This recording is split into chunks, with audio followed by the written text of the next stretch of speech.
നമസ്കാരം. ലേഡീസ് ബാറ്റിലേക്ക് എല്ലാ പ്രേക്ഷകർക്കും സ്വാഗതം.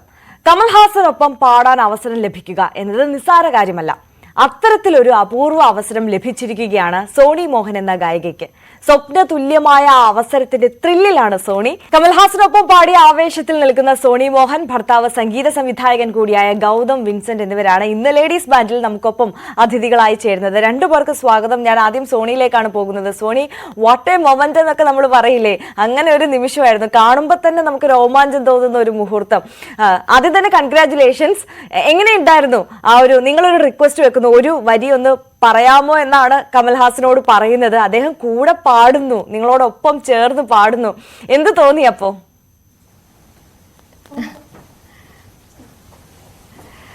നമസ്കാരം. Thank you so much. First of all, ഇപ്പോഴും ആ ഒരു എക്സൈറ്റ്മെന്റ്, ആ സന്തോഷത്തിൽ നിന്ന് ഒന്ന് ഇങ്ങോട്ട് വന്നിട്ടില്ല. ഒരു പ്രതീക്ഷിക്കാത്തൊരു മൊമെന്റ് ആയിരുന്നു അത്. സാറിൻ്റെ അടുത്തൊരു 2 ഡയലോഗ് മാത്രം നമ്മൾ എക്സ്പെക്ട് ചെയ്തിട്ട് ചോദിച്ചതായിരുന്നു.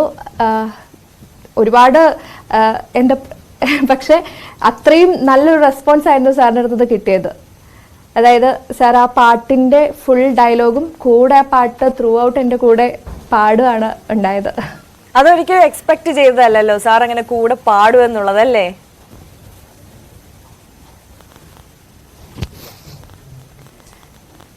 ഇല്ല, എക്സ്പെക്ട് ചെയ്തിരുന്നില്ല. സാർ ആ ഡയലോഗ് മാത്രം പറഞ്ഞ് അത് തന്നെ നമുക്ക് വലിയൊരു കാര്യമായിരിക്കും ആണ്. പക്ഷെ ആ ഒരു ഡയലോഗ്, ആ ഒരു പാട്ടിൻ്റെ കൂടെയുള്ള ഡയലോഗ് എല്ലാം സാറ് കൂടെ പറയുകയും ചെയ്തു, കൂടെ ആ പാട്ട് നമ്മുടെ കൂടെ പാടുകയും ചെയ്തു. അതെ, സോണി ഇപ്പൊ പറയുമ്പോ തന്നെ നമുക്ക് മനസ്സിലാവും ഇപ്പോഴും ആ ത്രില്ലിൽ നിന്ന് സോണി മാറിയിട്ടില്ല എന്നുള്ളത്. നമുക്ക് എത്ര കണ്ടാലും മതിവരാത്തൊരു വീഡിയോ കൂടിയാണത്.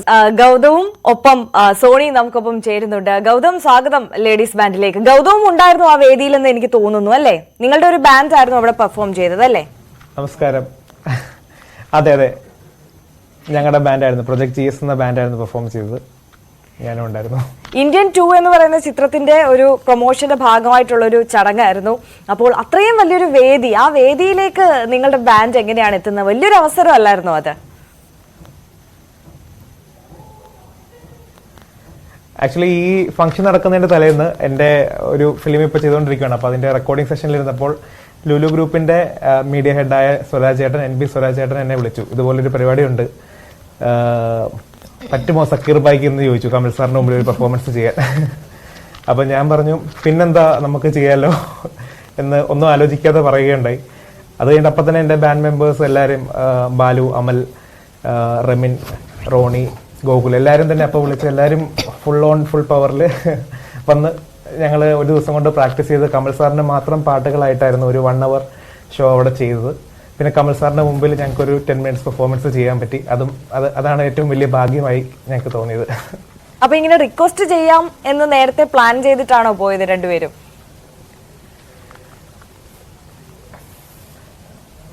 ഞങ്ങളിങ്ങനെ ഒരു ചെറിയൊരു പ്ലാൻ ഇട്ടായിരുന്നു. നമുക്ക് അപ്പോഴത്തെ ഒരു വൈബും കാര്യങ്ങളെല്ലാം നോക്കിയിട്ട് സാറിനോടൊന്ന് ചോദിച്ചു നോക്കാം, ഡയലോഗ് മാത്രം ഒന്ന് ചോദിച്ചു നോക്കാം എന്നൊരു പ്ലാൻ ഇട്ടായിരുന്നു. പക്ഷെ അവിടെ ചെന്ന് സോണി ഡയലോഗ് ചോദിച്ചപ്പോൾ സാറ് ഒരു പൂജ വെച്ചപ്പോൾ പൂക്കാലം തന്ന പോലെ പാട്ട് കൂടെ ഫുള്ള് പാടുകയുണ്ടായി. അത് ഞങ്ങളെല്ലാവരും ഭയങ്കര എക്സൈറ്റഡ് ആക്കി. അതെ, ഞങ്ങൾ കാണുന്ന പ്രേക്ഷകർക്കും അത് ഭയങ്കര ഈ ഒരു കൗതുകം തോന്നുന്ന ഒരു മൊമെന്റ് ആയിരുന്നു. കാരണം ആ സ്റ്റേജിലുള്ള, ആ വേദിയിലുള്ള ബാക്കി ആളുകളെ നോക്കിയാൽ നമുക്ക് നടൻ സിദ്ധാർത്ഥിനെയൊക്കെ നമുക്ക് കാണാം. എല്ലാവരും ഭയങ്കര അതിശയിച്ചു പോയി. കാരണം കമൽഹാസൻ അങ്ങനെ ഒന്ന് റിയാക്ട് ചെയ്യുമെന്ന് ആരും പ്രതീക്ഷിച്ചില്ല. അതായിരുന്നു. അതെ. ഇനി നിങ്ങളുടെ വിശേഷങ്ങളിലേക്ക് വരികയാണെങ്കിൽ രണ്ടുപേരും സംഗീതവുമായി ബന്ധപ്പെട്ട് സംഗീത ലോകത്ത് നിൽക്കുന്നവരാണ്. നിങ്ങൾ രണ്ടുപേരും മാത്രമല്ല, അമ്മയും ഉണ്ട് അതിനൊപ്പം എന്നുള്ളത് എനിക്കറിയാം. ഒരു എന്താ പറയുക, അപൂർവമായ ഒരു പാട്ട് കുടുംബം നമ്മൾ അധികം അങ്ങനെ കാണില്ല. അമ്മ വരി എഴുതി, മോൻ സംഗീതം ചെയ്ത്, ഭാര്യ സോണി പാടുന്നു, അല്ലേ? എങ്ങനെ, എത്ര നാളായി ഈ ടീം ഇങ്ങനെ വർക്ക് ചെയ്യാൻ തുടങ്ങിയിട്ട്?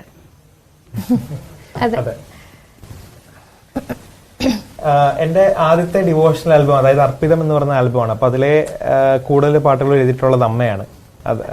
എനിക്ക് 18 വയസ്സായ ടൈമിൽ റിലീസ് ചെയ്ത ഒരു ആൽബമാണ്.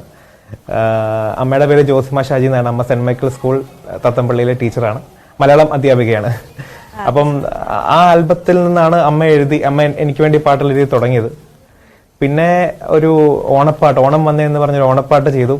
അപ്പം അത് ഹരിശങ്കറാണ് പാടിയത്. അപ്പോൾ ആ സോങ്ങും അത്യാവശ്യം നല്ല വൈറലായി പോയായിരുന്നു ആ ടൈമിൽ. അപ്പോൾ ആ പാട്ടും അമ്മ തന്നെയാണ് എഴുതിയത്. അത് എൻ്റെ പപ്പ ഒരുപാട് സപ്പോർട്ട് ചെയ്യും. അതായത് അമ്മേനെ ആണെങ്കിലും എന്നെ ആണെങ്കിലും ഒരുപാടധികം സപ്പോർട്ട് ചെയ്യും, എൻകറേജ് ചെയ്യും കൂടുതൽ നന്നായിട്ട് വർക്ക് ചെയ്യാൻ വേണ്ടി. അപ്പൊ അങ്ങനെ പപ്പയുടെ പ്രോത്സാഹനത്തിലാണ് അമ്മ ഈ പാട്ടുകളൊക്കെ എനിക്ക് എഴുതി തരുന്നത്. അല്ലെങ്കിൽ ഞാൻ വേറെ ലിറിസിസ്റ്റിനെ നോക്കി പോകേണ്ട വന്നേനെ. അപ്പൊ അങ്ങനെ പിന്നെയാണ് സോണി എൻ്റെ ലൈഫിലോട്ട് വരുന്നത്. അപ്പൊ അങ്ങനെ അമ്മ എഴുതി, ഞാൻ കമ്പോസ് ചെയ്ത് സോണി പാടിയ കുറച്ച് പാട്ടുകൾ ഞങ്ങൾക്ക് ചെയ്യാൻ അനുഗ്രഹം കിട്ടി. അതെ, ഇപ്പൊ സൂചിപ്പിച്ച ആ ഓണം പാട്ടുണ്ടല്ലോ, അത് ഭയങ്കര വൈറലായിരുന്നു. നമുക്ക് അതൊന്ന് കണ്ടിട്ട് വരാം അല്ലേ?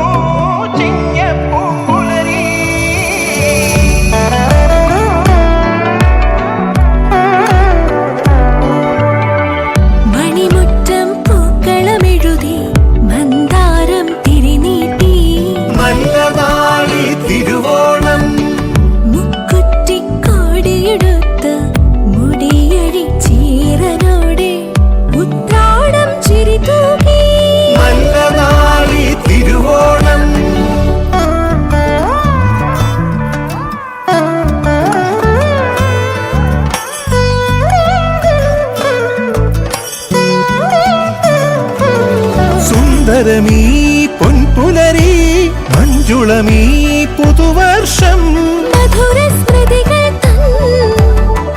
മധുരക്കറി നുണഞ്ഞിരിക്കാം മലയാളത്തിൻ മക്കൾ കൂടി മലർക്കളമെഴുതി പാട്ടുകൾ പാടാം പഴങ്കഥ പറയാം നല്ല നാളി തിരുവോണം ചിങ്കാരം മൂളി. ഗൗതം, അങ്ങനെ ഒരു സംഗീത കുടുംബം, അച്ഛനും അമ്മയും ഈ സംഗീതവുമായി ബന്ധപ്പെട്ട ആളുകളാണോ, അതോ അമ്മ ഈ വരികൾ എഴുതുന്നു എന്ന് മാത്രമേ ഉള്ളോ?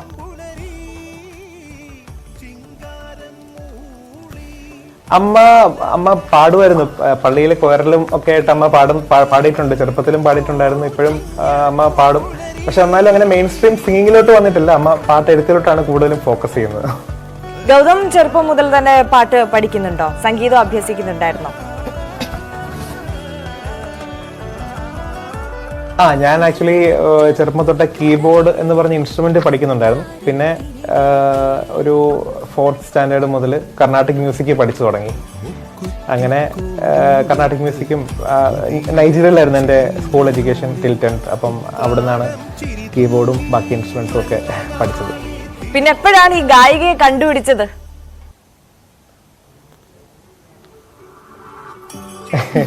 ഗായികനെ ആക്ച്വലി കൊറോണയുടെ സമയത്താണ് കണ്ടുപിടിച്ചത്. ഞങ്ങള് മ്യൂസിക് ത്രൂ തന്നെയാണ് പരിചയപ്പെടുന്നത്. ഒരു മ്യൂസിക് ഗ്രൂപ്പ് വഴി ഒരു പാട്ട് അയച്ചു കൊടുത്ത് പരിചയപ്പെട്ടു. നല്ല ഫ്രണ്ട്സ് ആയിരുന്നു. പിന്നെ അങ്ങനെ ഒരു ഇഷ്ടം തോന്നി, വീട്ടിൽ സംസാരിച്ചു. അപ്പം ഒരേ ഫീൽഡാണ്. അപ്പം അങ്ങോട്ടും ഇങ്ങോട്ടും ഉള്ള ആ ഒരു വൈബെല്ലാം ഒരുപോലെ തോന്നിയത് കൊണ്ട് അത് മുന്നോട്ട് കൊണ്ടുപോകാന്ന് വിചാരിച്ചു. നമുക്ക് കാണുമ്പോൾ തന്നെ ഒരു സന്തോഷം തോന്നും. അതായത് ഇങ്ങനെ ഗൗതം സംഗീതം നൽകുന്നു, അമ്മ എഴുതുന്നു, അത് സോണി പാടുന്നു എന്നുള്ളത് കേൾക്കുമ്പോൾ തന്നെ നമ്മള് പ്രേക്ഷകർക്കും ഭയങ്കര സന്തോഷം തോന്നുന്ന ഒരു കാര്യമാണ്. പിന്നീടാണോ നിങ്ങൾ ഈ ബാൻഡ് ഒക്കെ ഫോം ചെയ്യുന്നത്? Thank you. ഞങ്ങൾ രണ്ടുപേരും പല ബാൻഡുകളിൽ പെർഫോം ചെയ്യാറുണ്ട്. ഞാനും ഇപ്പോൾ ഒരുപാട് ബാൻഡുകളിൽ പെർഫോം ചെയ്യുന്നുണ്ട്. അപ്പോൾ ഞങ്ങൾ രണ്ടുപേരുടെയും കൂടെ ഒരു കപ്പിൾ ബാൻഡായിട്ട് ഒരു പ്രൊജക്ട് GS എന്ന പേരിൽ, ഗൗതം സോണി പ്രൊജക്ട് GS എന്ന പേരിൽ ഒരു ബാൻഡ് ഞങ്ങളിങ്ങനെ ഫോം ചെയ്തുകൊണ്ട് വരുവാണ്. അതിന്റെ ഒരു ഇനീഷ്യൽ സ്റ്റേജിലുള്ള പ്രോഗ്രാം ആയിരുന്നു കഴിഞ്ഞ ദിവസം ലുലു മാളിൽ നടന്നത്. ഇനിഷ്യൽ സ്റ്റേജിൽ തന്നെ ഇത്ര വലിയൊരു വേദി കിട്ടിയല്ലേ? ഇതിൽ പരം എന്ത് വേണം? അതെ, അതിന് ഞങ്ങളെ ഓർത്ത് ക്ഷണിച്ച നമ്മുടെ NB സ്വരാജേട്ടനോട് ഒരുപാട് നന്ദി ഈ അവസരത്തിൽ ഞങ്ങൾ രണ്ടുപേരും പറയുന്നു. ഞങ്ങളെ തന്നെ ഓർത്ത് അങ്ങനെ ഒരു വലിയൊരു വേദി ഞങ്ങൾക്ക് തന്നെ. അതിന്റെ തൊട്ട് തലേ ദിവസമായിരുന്നു ഈ ഒരു പ്രോഗ്രാമിന് വേണ്ടി സ്വരാജേട്ടൻ ഞങ്ങളെ ക്ഷണിക്കുന്നത്. അപ്പം ഞങ്ങളുടെ ബാൻഡിലെ എല്ലാവരും ഭയങ്കര സപ്പോർട്ടോട് തന്നെ ഞങ്ങളുടെ കൂടെ നിന്ന് ഒരുമിച്ച് നമുക്കതൊന്ന് നന്നായിട്ട് ചെയ്യാൻ പറ്റി.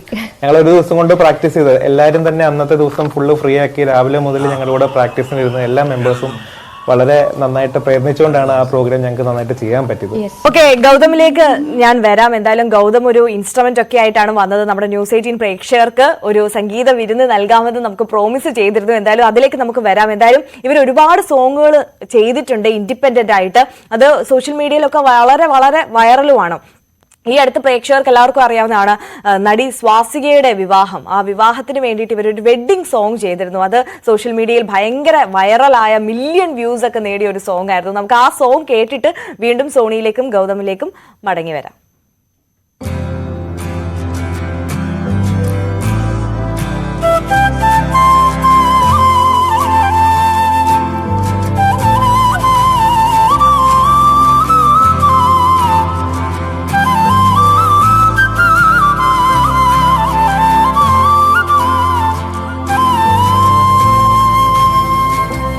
നെഞ്ചിൽ നിറയുമിതൊരു നറുനിലവൊളി നീ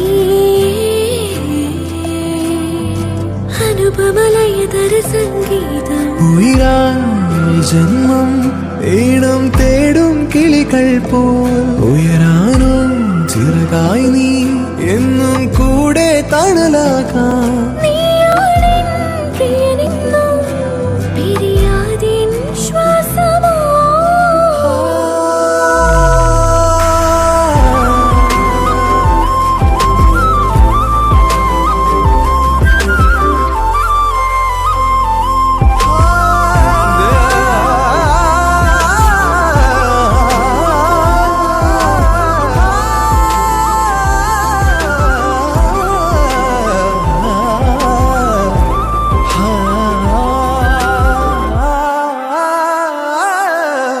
കനവിൽ കണ്ട രൂപമിന്നും കണ്ണിൽ കവിതയായി വൾ നിറയെ താലിപ്പൊന്നണിഞ്ഞു മുന്നിൽ പരിണയമിന്നല്ലേ പ്രിയ സഖി കണ്ണാടി പോൽ എൻ കൂടെ നീ കൈകോർക്കുമോ എൻ ജീവനെ ചിരിയായി ഞാൻ നിറദീപമായി നിൻ പ്രാണനിൽ ചേർന്നിടവേ ഉയരാൻ ജന്മം ഈണം തേടും കിളികൾ പോ ഉയരാനോ ചിറകായി നീ എന്നും കൂടെ തണലാക്കാം നീയാണെൻ പ്രിയനെന്നും പിരിയാതിൻ ശ്വാസമോ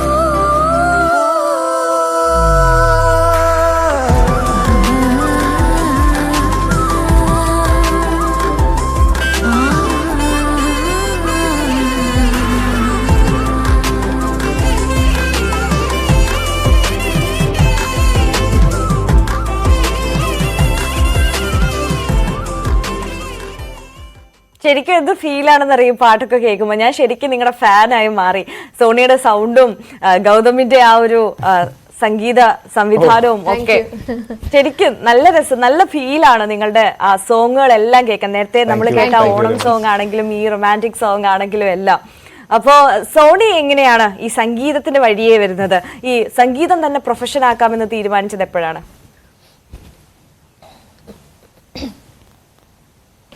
ചെറുപ്പം തൊട്ടേ പാടുമായിരുന്നു.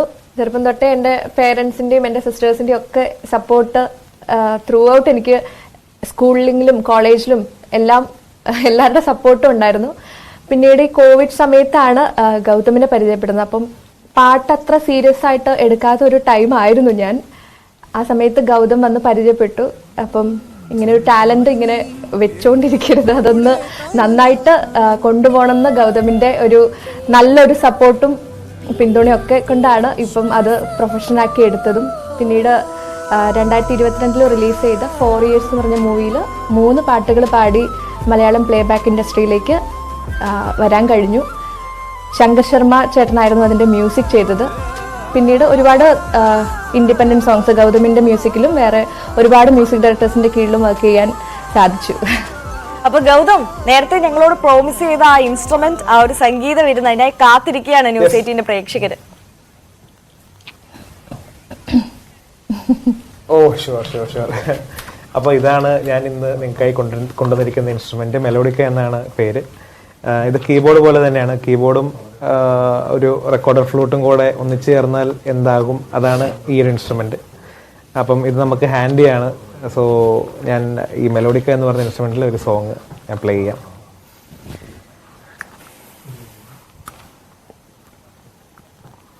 അല്ലിയാമ്പൽ കടവിൽ എന്ന ഒരു പഴയ മലയാളം പാട്ട് സ്റ്റാർട്ട് ചെയ്യാം.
Thank you.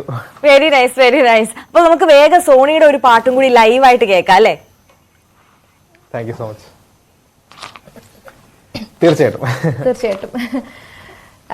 ഏത് പാട്ടായിരുന്നു വേണ്ടത്? പഴയ ഏതെങ്കിലും പാട്ടാണോ അതോ സോണിക്ക് ഇഷ്ടമുള്ള പാടുമ്പോൾ ഏറ്റവും കൂടുതൽ സന്തോഷം തരുന്ന ഒരു പാട്ട് പാടിയാൽ മതി.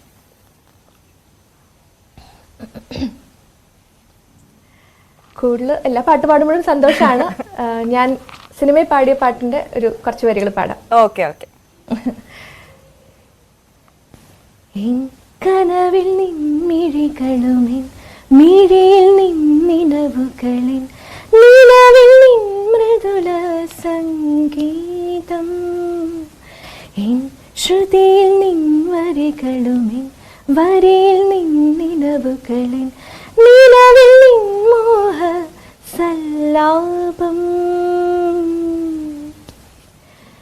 ഇളം തേൻ കാറ്റായി പാറി വന്നു നീ പരാഗമായി അരൂപിയായി പെയ്തൊഴിഞ്ഞ പാട്ടായി പോയകന്നു നീ വിലോലമായി അശാന്തമായി വിഷാദം നീ വിചാരം നീ സ്വകാര്യം നീ പ്രയാണം നീ വികാരം നീ വിദൂരം നീ അനേകം നീ പ്രദോഷം നീ എൻ കനവിൽ നിൻമിഴികളുമിൻ മിഴിയിൽ നിന്നിനവുകളിൻ നിലവിൽ നിൻ മൃദുല സംഗീതം എൻ ശ്രുതിയിൽ നിൻ വരികളുമിൻ വരിയിൽ നിന്നിനവുകളിൻ നിലവിൽ നിൻ മോഹ സല്ലാപം. സോണി ഈ സോങ് ഇറങ്ങിയ സമയത്ത് ഭയങ്കര സൂപ്പർ ഡ്യൂപ്പർ ഹിറ്റ് ആയിരുന്നല്ലോ അല്ലേ? ഈ തൊട്ടതെല്ലാം പൊന്നാക്കുന്ന കോംബോ എന്നൊക്കെ നമ്മൾ കേൾക്കുന്നത് പോലെ നിങ്ങൾ എന്ത് ചെയ്താലും അതൊക്കെ ഭയങ്കര ഹിറ്റാണ്, വൈറലാണ് എന്നുള്ളതാണ്. എന്തായാലും അത് അങ്ങനെ തന്നെ ആവട്ടെ ഇനി അങ്ങോട്ടുള്ള യാത്രയിലും എന്നും കൂടി ആശംസിക്കുകയാണ്. ഒപ്പം ഈ അമ്മ മകൻ സോണി, അപ്പം ഈ ഒരു കോംബോ സിനിമയിൽ നമുക്ക് എന്ന് കാണാൻ പറ്റും?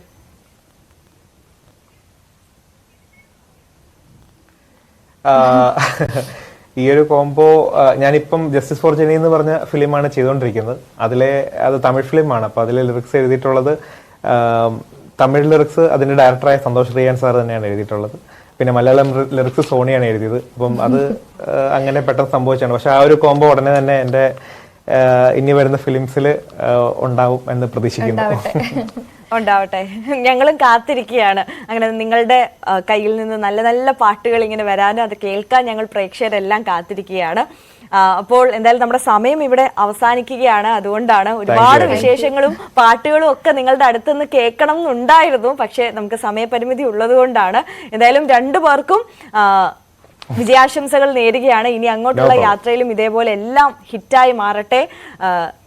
നിങ്ങളുടെ സംഗീത ലോകത്ത് നിങ്ങൾക്ക് വലിയ താരകങ്ങളായി മാറാൻ കഴിയട്ടെ എന്ന് കൂടി ആശംസിക്കുകയാണ്. ഞങ്ങളോടൊപ്പം അതിഥികളായി ചേർന്നതിനും ഒരുപാട് സന്തോഷം.